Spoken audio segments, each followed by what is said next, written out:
Welcome back, everybody, to the 1987 Supermod. I'm your host, as always, Brad Drake, and today, this is part 2 of television tapings for the third week of October. It's Wednesday night, and we are back home in Minneapolis.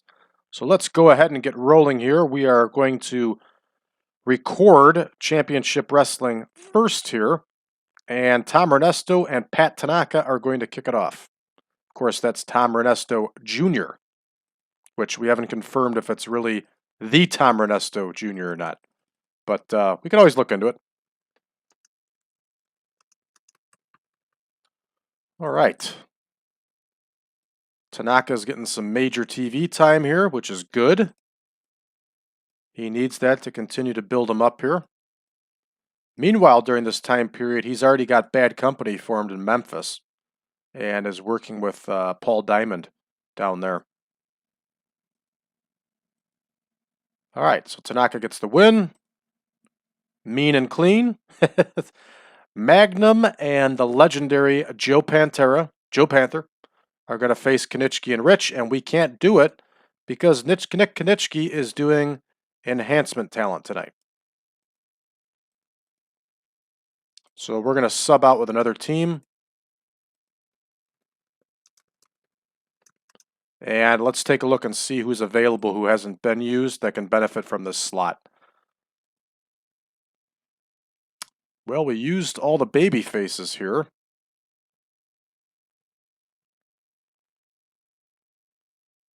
I got an idea. Let's do something a little crazy here. Let's team up Ray Stevens with Russ Francis. And we'll have them get the win.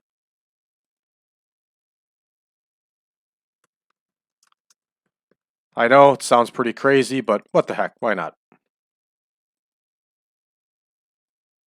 So there's Joe Pantera.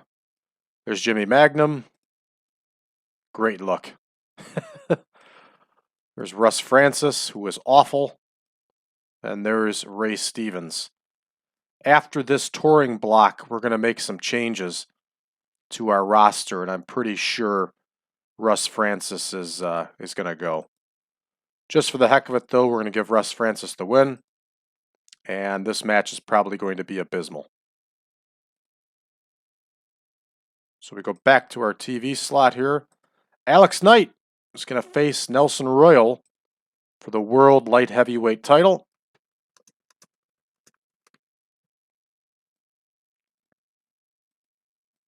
Alex Knight made his rounds, did some time, and Alex Knight is unavailable.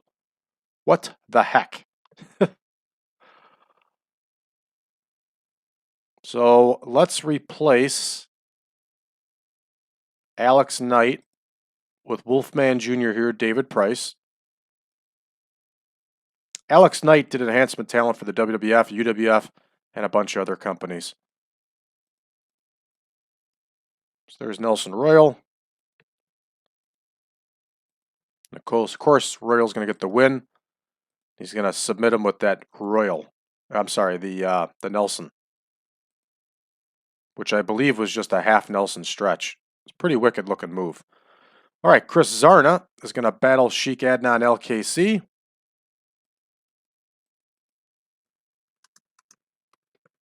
And due to the fact that al-Kaissey loses all the time on the tours, this helps him out. And as I've said before, even though he's advanced in age, Adnan al-Kaissey could still work. He was good in the ring.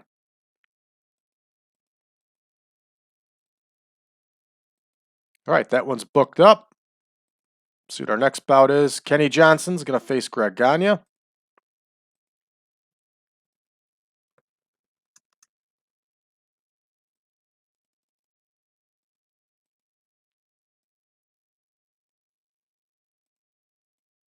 Man, what a wicked mullet. The mullet and the bad mustache. What an awesome combination. I don't know why the WWF isn't trying to get Kenny Johnson. He's got such a good look. I just don't understand it. You figured this guy would have been mega over.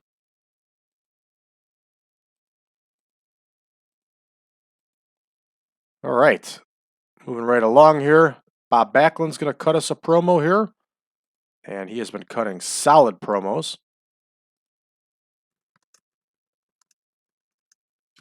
Is Bob Backlund in a storyline here?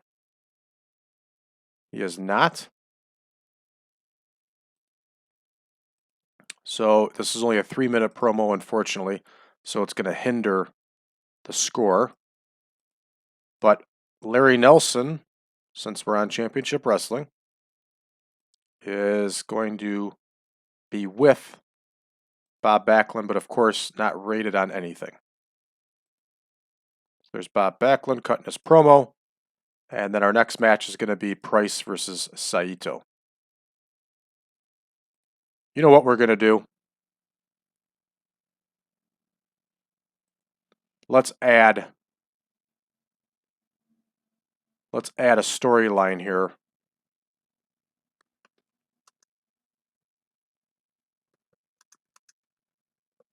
Of Saito versus Backlund.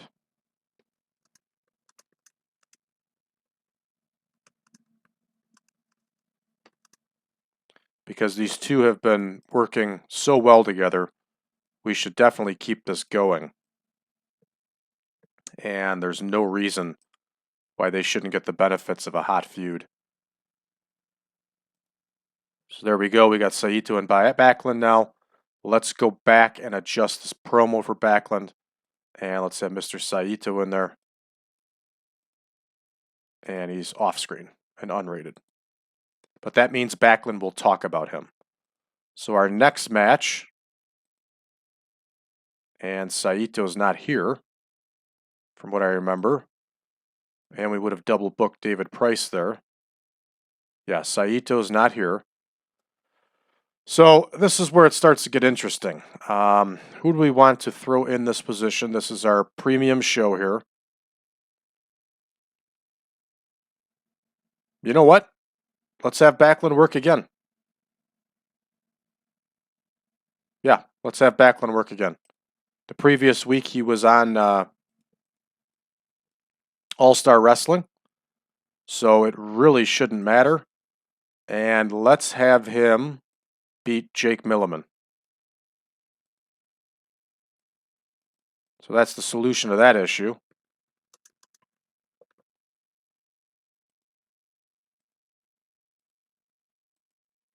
Backlund gets the win, of course. Moving right along, Jerry Lawler promo. You know this will be solid.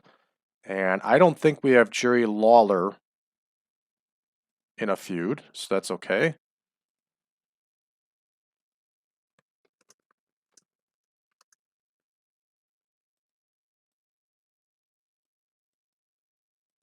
Forget to keep calling him the King. So Lawler's based on microphone. Of course, we're going to put Larry Nelson in there with him. And Larry Nelson's rated on nothing. So who do we got Lawler whooping up on? Krusher, Krugnoff.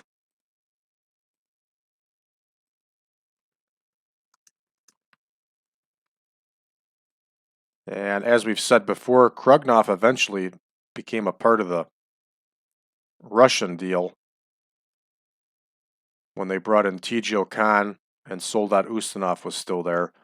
Zhukov was gone already. That was like late 88, 89 maybe. Lawler gets the win. And we're going to have BOCKWINKEL ZBYSZKO cut a promo.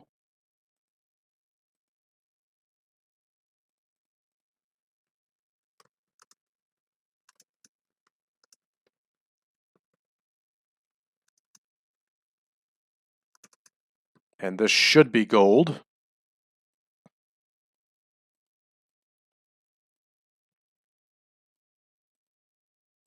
And of course, they're going to cut it on Curt Hennig and Scott Hall, who are both going to be unrated and off screen. But Larry Nelson's going to be there. Larry Nelson's going to be holding that microphone.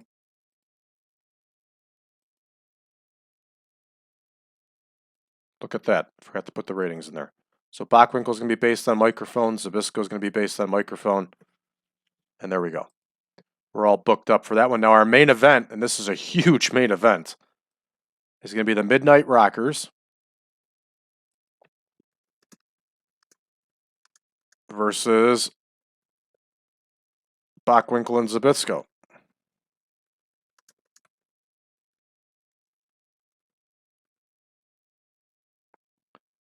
Very big main event here, folks. Very big.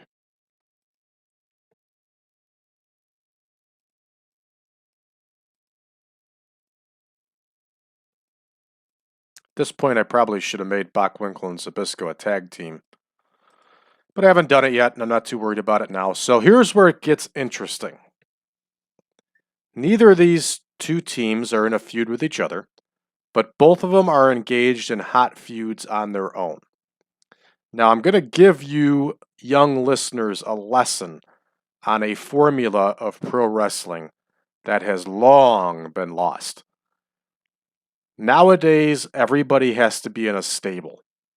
If you watch AEW, there are 14 different stables and everybody has to be in a stable.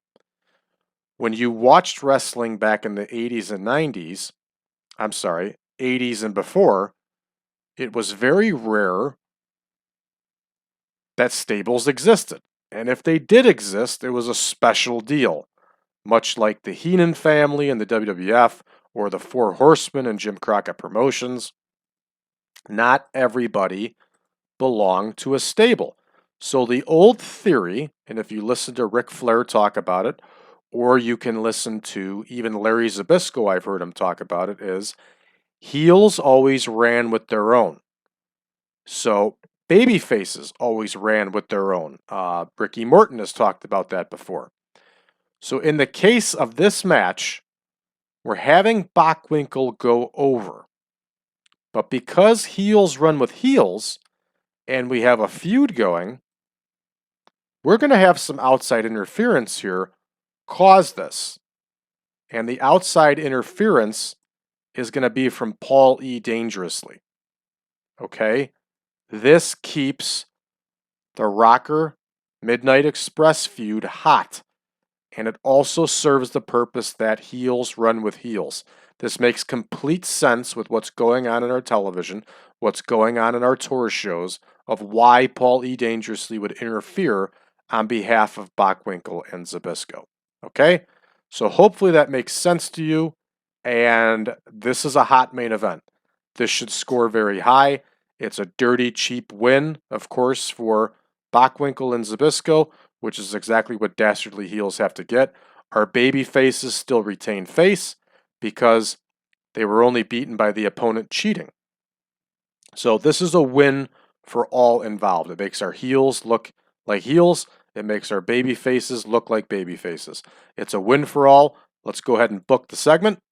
We're maxed out in our 65 minutes. And let's go ahead and get this show rolling. I expect a high score for this show on the main event. All right. Only get a 20. That's not surprising based on who was in the match. Still don't understand how a 43 and a 22 equals a 20, but I'm no TEW mathematician. This got a much higher score than I thought it should, but Russ Francis gets the win for his team with Ray Stevens. Remember, there are emergency fill-in here because Kiniski and Rich couldn't wrestle. All right, Nelson Royal once again defends the World Light Heavyweight title. Look at that. He's up to 22 defenses already. That's pretty good. Wolfman Jr. gets the loss. So we'll move right along. Here's a heck of a good score. al-Kaissey gets the win using that new Indian Deathlock, which he actually used all along. And he gets the win over Chris Zarna. Well done. Let's see what the takeaways are. Zarna didn't get any kind of knocks. So that means Zarna's developed well here. If I'm correct, Zarna's also got a contract with the WWF here doing enhancement talent for them. So his popularity is probably pretty high. All right, Greg Gagne gets the win with the Gagne Sleeper. Scores an 80 in his hometown here. Very nice. Is Greg starting to show his age? He is not. No. All right, 67. I'm not surprised based on the fact that it was only a 3-minute promo. We did the best we could with the time we had. All right. Bobby gets the win with that crossface chicken wing. He's looking good. Milliman's got declining physical ability. Guy's like 35. Huge. Right here, huge. 86 for a promo. Solid. Jerry Lawler is gold in Minneapolis right now. All right, he scores an 87. Wow. So Lawler goes ahead and gets the win, uses that pile driver. Notice how our other wrestlers are no longer using that pile driver. So this makes it special when Jerry Lawler uses it. 89 on the promo. Very nice. Very nice. Continues that feud. Excellent. And let's see our main event. I expect a big score for this one too. 80 overall. That's pretty disappointing. How does 84, 86, 86, 84 get an 80? You got no knock for the time length of the match. Got declining physical ability and 2 inexperiences and all these other bonuses, and we somehow end up with an 80. I don't know, folks. I can't understand this. You got any ideas? Drop a comment below. This is just very disappointing. All right, we're finished up with that one. We only get a 77 overall. I was certainly expecting a higher score, but we did increase quite a bit in popularity, so that's good. Let's move along to All-Star Wrestling here. I'll make the adjustment right away in color, because otherwise I'll forget to do so.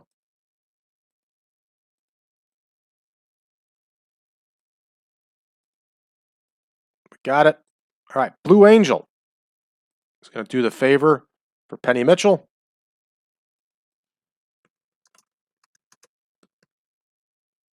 And as we know, Blue Angel signed with a couple other companies, and she's getting some work. So good for her. I think she's also with Windy City.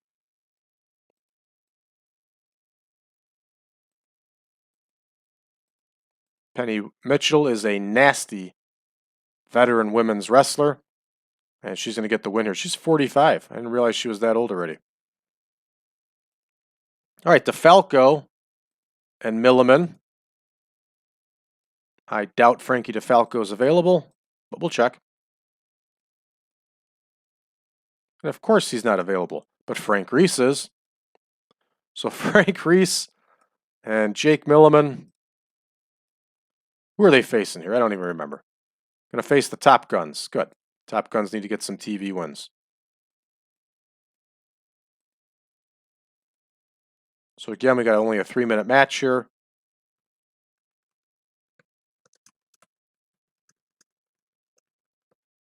And we'll have John Paul or whoever get the win. Excellent. All right, moving right along here. Bun Boy Barton, the man with the $1 million gimmick, is going to get beat up by Ali Khan, who is seconded by none other than the Arab Sheik himself, Sheik Adnan al-Kaissey. So Sheik Adnan al-Kaissey, the rich Arab from Iraq, backs the communist from Afghanistan. Because we can only assume he's a communist because he's also friends with the Russians. So it's a strange situation. Whereas actually an Afghani and a Russian in 1987 should be feuding, but not if he's a communist Afghan. So it makes sense. So Ali Khan is obviously a communist. All right, Ali Khan gets the win. Kaluha is going to face the assassin here.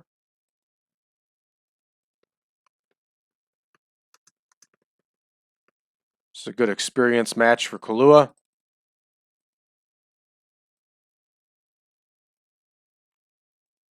And despite his age, the assassin continues to put up pretty decent numbers for us. And him and Steve Olsnowski, surprisingly, have a pretty decent team going. All right, so Kaluha does the favor for the assassin. Chuck Greenlee is going to do the favor now for Rip Oliver.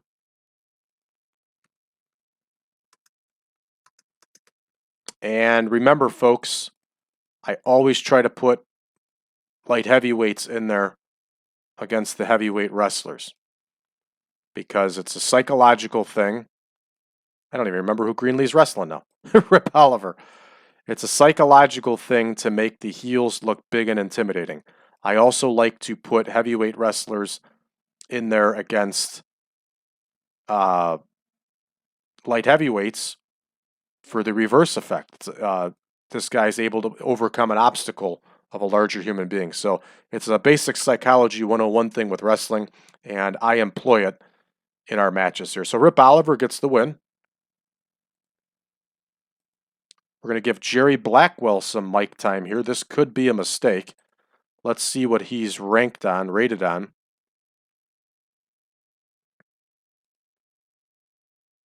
His microphone is abysmal. His star quality is decent. His menace is high. So we are going to base Jerry Blackwell here on menace. And of course, we're going to put Eric Bischoff with him. Unrated, of course.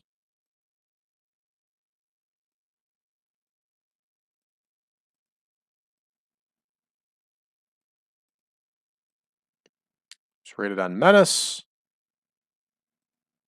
And of course, Eric Bischoff's rated on nothing, and that completes that segment. I think this is the first time we've given Blackwell a promo.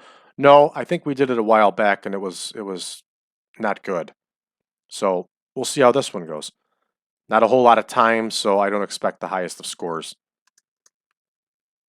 All right, Kevin Collins and his mullet and bad mustache are going to get smashed by Jerry Blackwell here.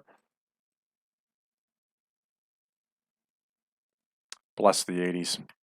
Horrible hairstyles. Horrible mustaches. Oh, they have poor chemistry. Imagine that.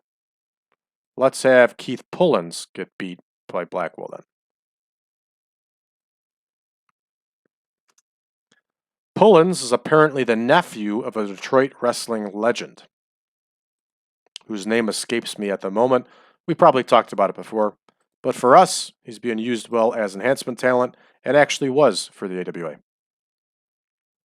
All right, we have the Russians that are going to do a promo here. Let's do a little bit of homework on them. As you can tell, we're trying to branch things out here.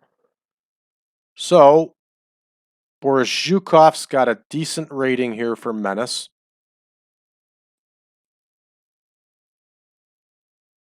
And yeah, so we'll rate Zhukov on menace. How about Ustinov now?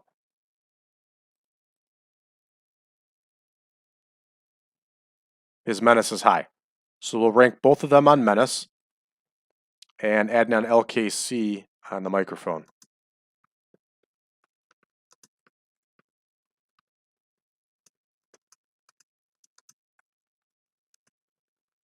So there we go. So Sheik, Adnan al-Kaissey, microphone.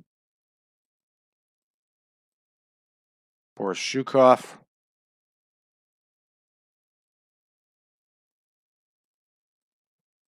And Soldat Ustinov.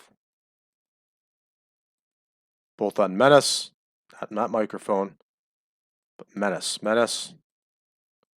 And menace. And then, of course, we have Eric Bischoff in there doing nothing, but looking good.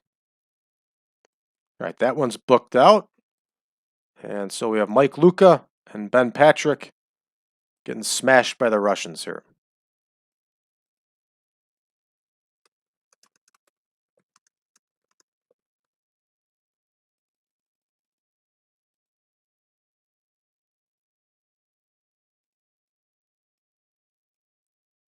There's Mike Luca. Plug him in. Tag teams, the Russians. Excellent. And of course, we're going to have Boris Zhukov go over. Sheik Adnan al-Kaissey is going to be very happy. And next, we're going to have Curt Hennig cut a promo. And let's take a look on Curt Hennig's popularity. He's an 85, so we're basing him on overness. And of course, he's going to talk about Larry Zbyszko and Nick Bockwinkel.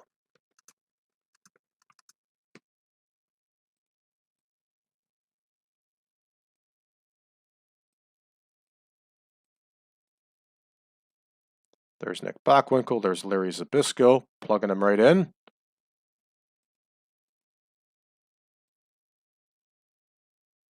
And remember, folks, in the real world AWA at this point, Curt Hennig was, he had turned heel. He was the champion. He was feuding with the babyface Nick Bockwinkel. And I think in June of '88 is when he went to the WWF. So we have his contract up until May of '88, a one-year deal. Let's see if we can hold on to him. I hope we can. If not, we'll just have to adjust. All right, Curt Hennig cuts his promo. We got all the right factors in there to continue the feud going. There's Eric Bischoff doing nothing but standing there and looking good. And we're going to have Colonel De Beers versus Jimmy Snuka in our main event.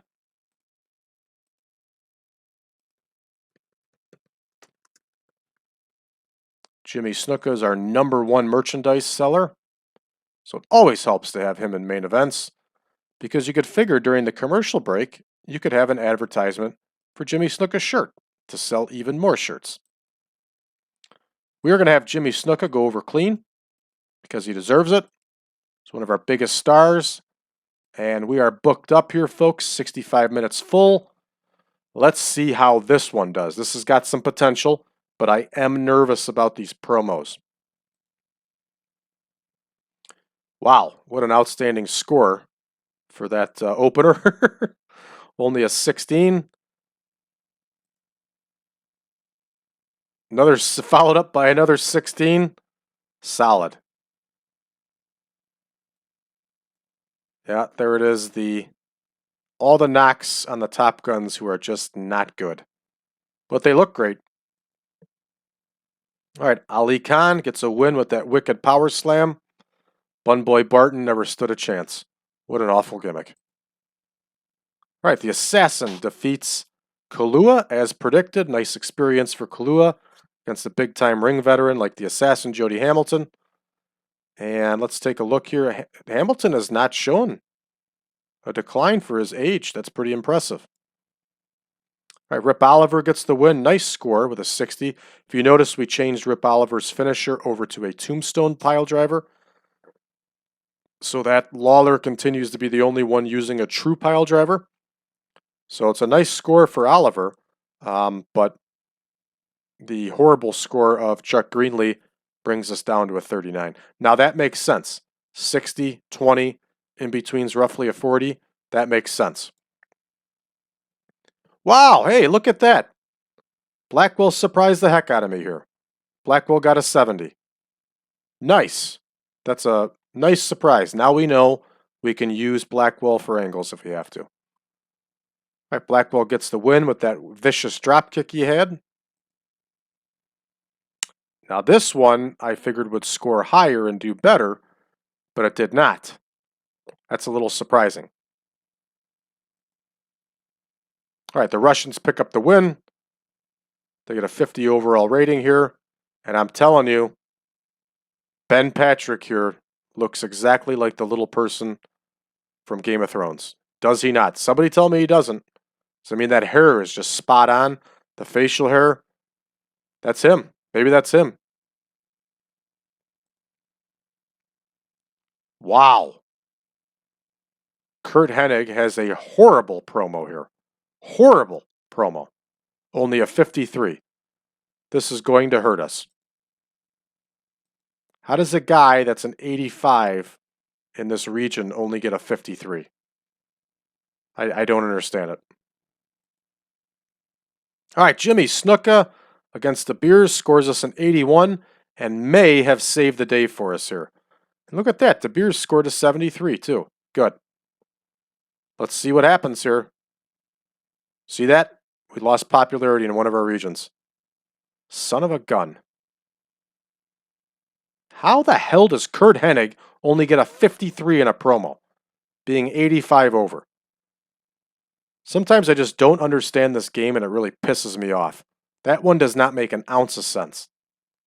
Anyway, moving right along here, that's not good for us. It hurt us a little bit, but there's nothing we can do about it at this point. It is over.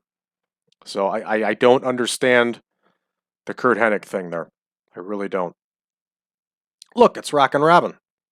Very talented ladies wrestler. Let's take a look at our incoming mail, see if there's anybody trash-talking anybody or who's tired. Randy Rose. Imagine that. Even though he wasn't on the card. Yeah, he was. Never mind. All right, folks, I think that does it for us here. We are going to be back in action with our tour starting the following day. And let's take a look at our tour and see where we're going to be at and what we're going to do. So our tour kicks off in Las Vegas, Nevada. There's no reason to do any spot shows here in this area. We're too new yet. It's not going to help us any. So we're going to be traveling to Las Vegas. Yes, Las Vegas. And our main event is going to be Scott Hall and Larry Zbyszko once again. All right, folks, thank you again for tuning in. If you haven't done so already, get version 7.0 and start playing it. Contact me at braddrake.net/contact. I'll be more than happy to send you the Google Drive link. That'll take you straight to the database and picture pack. Also, if you haven't done so already, give us a like. Share this video with your friends and family. Help us spread the word about the 1987 Supermod and especially version 7.0 that just came out and is hotter than a firecracker. Last but not least, join us on Facebook, facebook.com/groups/1987Supermod. That's facebook.com/groups/1987Supermod. Join us in conversations about this mod and have some fun with us. Last but not least, folks, please make sure you hit that subscribe button and help us continue to grow. Thank you for tuning in, and so long for now.